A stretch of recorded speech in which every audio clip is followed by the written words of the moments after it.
I'm Laura Bonnell, and this is the Living with Cystic Fibrosis podcast coming to you from Detroit. Please subscribe and even rate and comment on our podcasts when it moves you. I learn something new with every podcast, and I'm always inspired by the people that are showcased here. We don't give medical advice. You need to connect with your doctor for that. I hope that this Living with Cystic Fibrosis podcast educates you and sparks some volunteering or advocacy. The CF community needs people like you.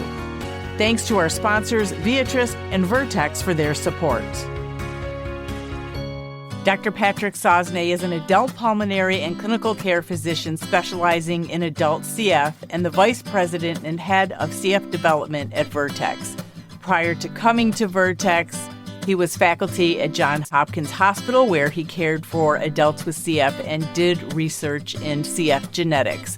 He was one of the founders of the CFTR2 website and author on the CF Diagnosis Criteria Census Statement. In 2017, he went to Vertex to work in clinical development, and while at Vertex, Dr. Sosnay worked on early-stage clinical development programs in CF. Thanks so much for joining the Bonnell Foundation podcast. We're going to talk about real issues facing people with cystic fibrosis or CF and their families. And today we're taking a closer look at sweat chloride, the science behind that sweat test that many of us know so well, and what it means to our community beyond just diagnosis. I mean, usually babies have it done, but we're going to talk about all aspects. And I'm excited to be joined by Dr. Patrick Sosnay, Vice President of Cystic Fibrosis Clinical Development at Vertex Pharmaceuticals. And he brings years of clinical research and experience in CF. And together we're going to explore the role of sweat chloride in cystic fibrosis, moving beyond just diagnosis to understand its broader implications in research and patient care. And to be transparent, Vertex is a sponsor of this podcast. My foundation remains committed to providing objective information and working collaboratively with our partners to ensure the needs and concerns of the CF community are addressed properly. And we've got a lot to talk about, so let's get started. Welcome, Dr. Sosnay. Thanks, Laura. Thanks for the opportunity to talk about this. I am so glad you're here because I think people are going to find this very interesting. So because the sweat test is most often used to diagnose cystic fibrosis, it may not be top of mind for all of our listeners. Could you begin by refreshing our memory on what the sweat test is evaluating and how it is connected to CF? Sure. The sweat test, like a lot of things with cystic fibrosis, has a great history and a great story behind it. So just starting with a recap, that cystic fibrosis is a disease of the CFTR gene and protein, and that stands for the cystic fibrosis transmembrane conductance regulator. This is the gene that doesn't work in cystic fibrosis. So the gene codes for a protein, and because that CFTR protein doesn't work, that's where the problems in cystic fibrosis in the lung and the pancreas and the GI tract and elsewhere in the body happen because that protein's not working. So there's actually an old English saying that goes back to the Middle Ages that's something like, "Woe is the child whose brow is salty when kissed."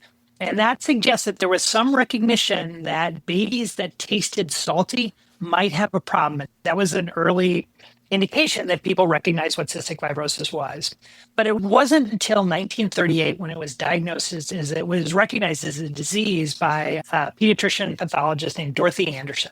So the CFTR gene, which codes for the CFTR protein, works to regulate the sodium and chloride, the salts, regulate that in the body. So it helps the cells pump out, pump in salt and water to maintain appropriate conditions, the appropriate saltiness for all the cellular functions to work. Paul Quinton was a researcher, and before the cystic fibrosis gene was recognized, before that was identified, he was able to put together the salty sweat with the disease that Dorothy Anderson had recognized. And he was the one that first proposed that whatever the cause of cystic fibrosis was probably a chloride channel. And he was right once we identified the gene. Putting those two things together led to the diagnostic test of sweat chloride, that you can use sweat chloride as a way of telling if that CFTR protein isn't working and if somebody's got cystic fibrosis. So the sweat chloride test is measured, the sweat's collected, and then the concentration of chloride is measured, and it's reported out as millimoles per liter, or sometimes milliequivalents per liter. Those are the same thing. Somebody that's got a very low sweat chloride, below 30, that's normal. And somebody that's got a very high sweat chloride, for example, above 60, that's indicative of CFTR dysfunction, CFTR not working, and cystic fibrosis. And that's how we use sweat chloride as a diagnostic test for cystic fibrosis. It is so interesting. And shout out to Dr. Dorothy Anderson, even though she has long passed, but my gosh, how fabulous. And Dr. Paul Quinton, who is with us still and an amazing man, love him. Just love all the scientists who've done so much great work for cystic fibrosis. So thanks for mentioning them. It's funny, as we go to this next question, my daughter just had her sweat test and she's an adult, and it was interesting. You don't remember when you're a baby having the sweat test, obviously. And for people wondering or who don't remember their sweat test, does it hurt? Does a sweat test hurt? No, it's a pretty easy test to do. So there's 2 steps in doing a sweat test. Usually they're done in the arm, but sometimes with babies, they can be done in the leg too. There's a small band that's put around your forearm, and on that band, there is a very mild electrical current that is used to get a drug called pilocarpine into the skin. This is a drug that essentially just makes you sweat. Sometimes people say they can feel a little bit of tingling with that mild electric charge, but oftentimes people don't even recognize it all. Once you get the drug into the skin, you take the same strap around the wrist and you just set up a collector. And that collector just lets the sweat evaporate out of your skin and into the collection area. And then that collection tube is taken to the lab and it's analyzed for the chloride content. It's a relatively easy test. Usually they do it once on both arms to get a repeated sample. Babies can tolerate it, adults can tolerate it, and it's usually something that isn't a problem for people to do at all. So interesting that we've been doing a sweat test forever, as long as, pretty much diagnosing CF. Can you pass a sweat test and still have CF? I know a lot of people ask me that question.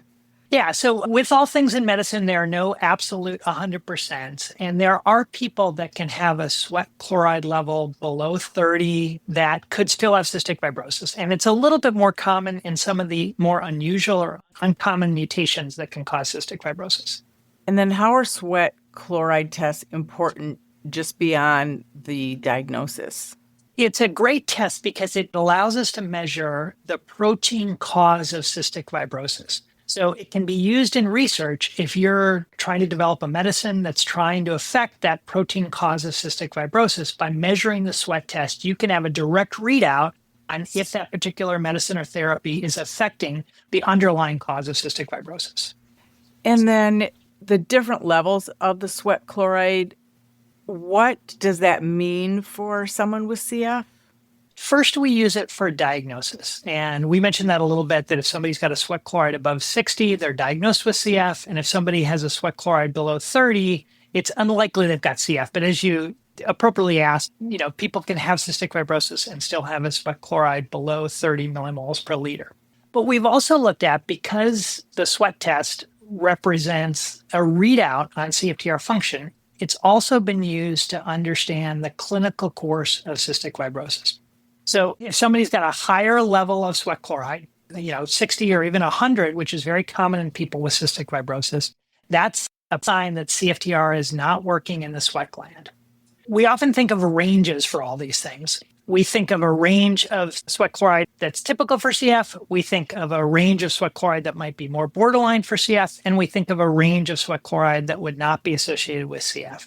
Often people with the most severe manifestations of the disease, the most, pancreatic insufficiency from birth, are more likely to have more severe disease. Those are people with the most CFTR dysfunction and therefore the highest sweat chloride.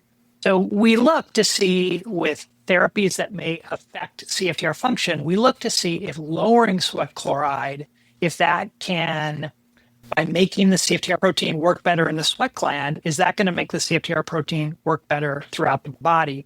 One other thing that just to add with this is that people's CFTR genetics, the particular mutations they've got that cause cystic fibrosis, that can definitely influence where the sweat chloride is. People with Delta F508, the most common mutation, often have those very high sweat chlorides around 100. and people with mutations that may be more rare or may be associated with less milder disease or less dysfunction of the CFTR protein, they can have sweat chloride down closer to the lower ranges, closer to what is seen in normal cases. I mean, it's so interesting. The information is really amazing and tells us so much. And you mentioned earlier that measuring sweat chloride is an important research tool. Why is that? Can you tell us more about it? It helps us to know if we're on target. So if we're trying to fix sweat chloride, if we're trying to fix CFTR, and we're trying to fix CFTR throughout the body, by measuring the sweat chloride, you can immediately know, are you working at least on the CFTR protein that's in the sweat gland? So it's a test to see if a particular medicine or therapy is on target and targeting the CFTR protein that causes cystic fibrosis. And is it used in the everyday care of people with CF? So it's used for diagnosis and it's used for research quite commonly, but there's varied practices on whether people do it as part of everyday care. Some centers and some countries may do sweat chlorides a lot. Other centers and countries may not do sweat chloride as part of normal CF care. So very interesting. Can you also tell us about research on sweat chloride levels and the clinical outcomes for people with CF? Yeah, there's been investigations into what is called the natural history of cystic fibrosis. Largely using the registry studies like the US patient registry have looked to try to examine the relationship between sweat chloride and how severe somebody's disease course is with cystic fibrosis.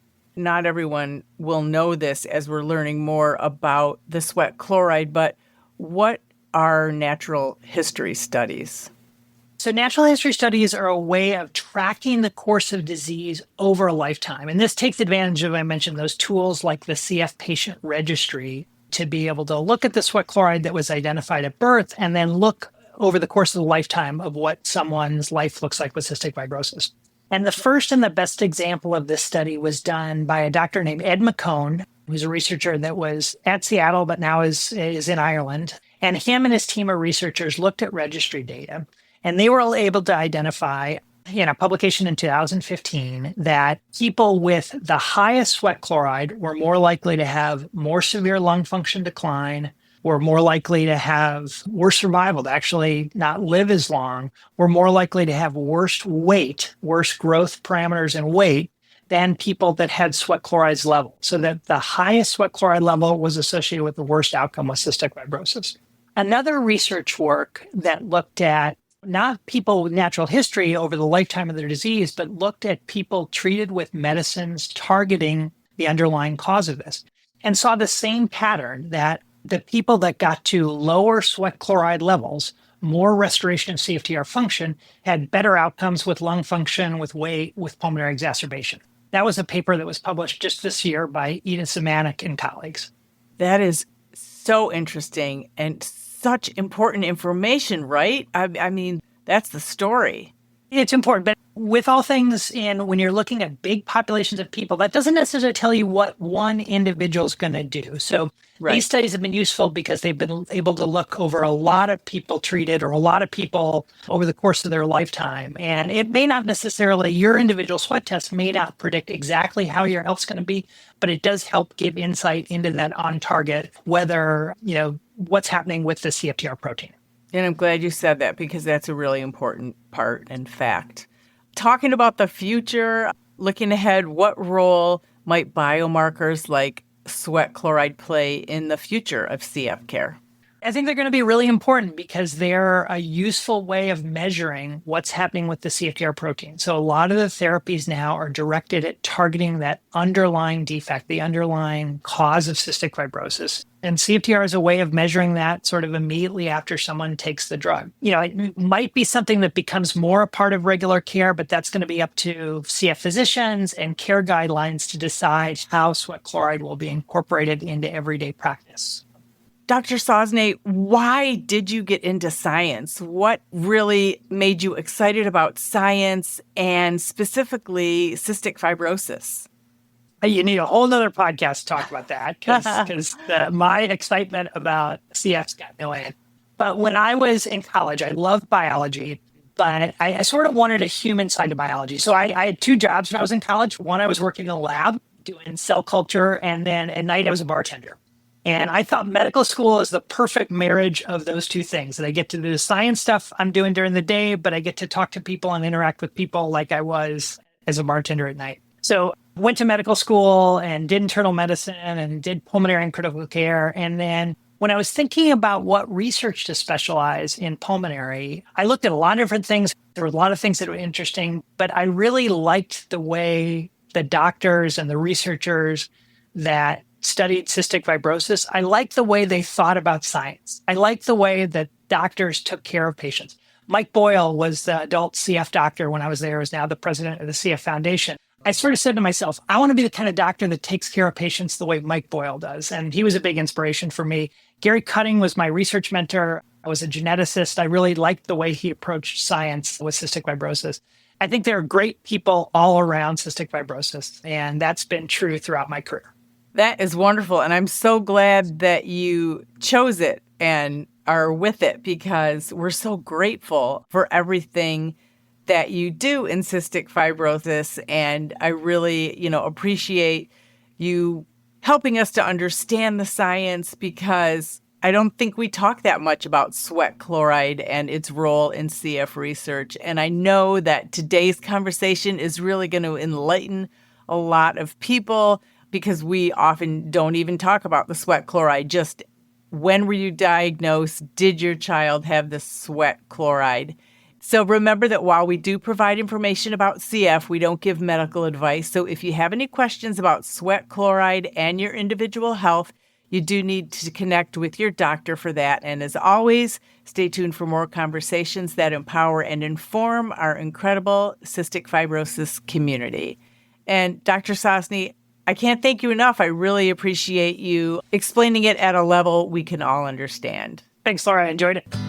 The original music in this podcast is performed by Kevin Allen, It's not complicated. who happens to have cystic fibrosis. We all got our worries and fears. I know it's got you frustrated, but loving you is so alright. This has been the Living with Cystic Fibrosis podcast. For more information and to learn more about the Bonnell Foundation, visit our website at thebonnellfoundation.org. That's the BONNELL Foundation.org.